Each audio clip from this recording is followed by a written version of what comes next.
Aquel domingo 19 de abril de 1970, se realizaban las elecciones presidenciales de Colombia. Los candidatos eran Misael Pastrana Borrero, representaba lo que Gaitán llamó la oligarquía conservadora, y el candidato Gustavo Rojas Pinilla, de la ANAPO, que gozaba de un buen respaldo popular. En las elecciones de 1970 se presentaron Misael Pastrana Borrero por el Partido Conservador, Rojas Pinilla representando a la ANAPO, que era una fuerza heterogénea en la que convivían el militarismo, el nacionalismo de derecha con la izquierda revolucionaria. También se presentó Evaristo Sourdis y Belisario Betancur.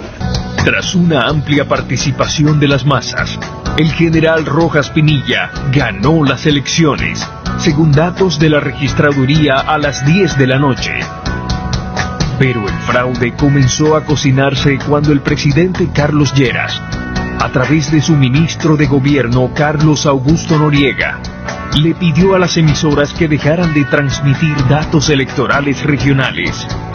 Y las emisoras, en reemplazo de datos de los comicios, programaron música. Yo, personalmente, Carlos Augusto Noriega, ministro de gobierno de esa época, no hice fraude. La radio, liderada por la cadena más escuchada de la época, que era Todelar, logró consolidar poco antes de las 10 de la noche un resultado nacional con base en la sumatoria de los boletines emitidos por las delegaciones de la registraduría en las capitales de los distintos departamentos. Dicha suma le permitió a Todelar dar a Rojas como virtual ganador. Según esa sumatoria, que representaba cerca del 80% de las mesas del país, Rojas llevaba 1.235.679 votos contra 1.121.958 votos de Pastrana, o sea, una ventaja de más de 113.000 votos.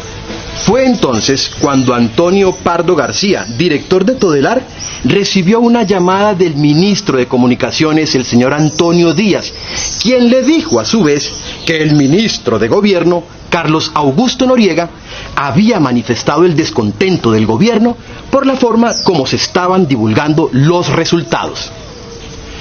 Al día siguiente, sorpresivamente, la registraduría daba como triunfador al candidato conservador. Le robaron las elecciones a Rojas Pinilla.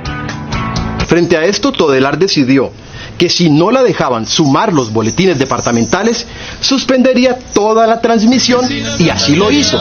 Y en lugar de los resultados, empezó a pasar bambucos. Literalmente el país se fue a dormir prácticamente con Rojas Pinilla como presidente, y amaneció con Misael Pastrana Borrero como el nuevo presidente de Colombia.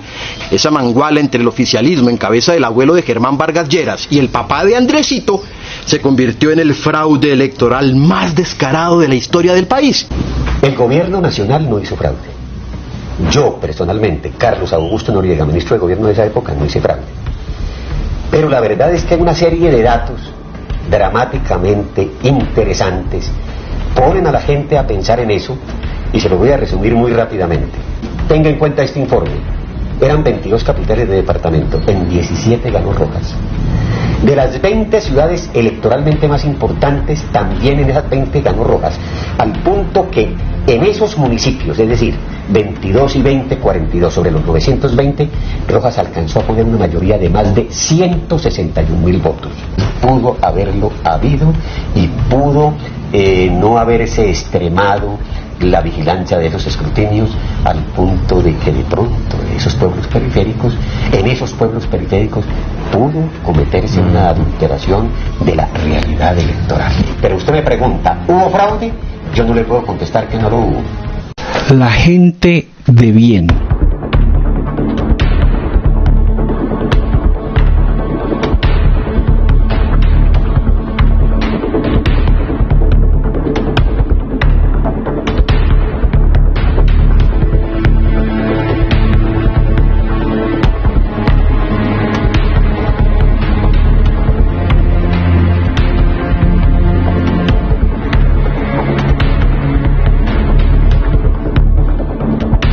De vándalos.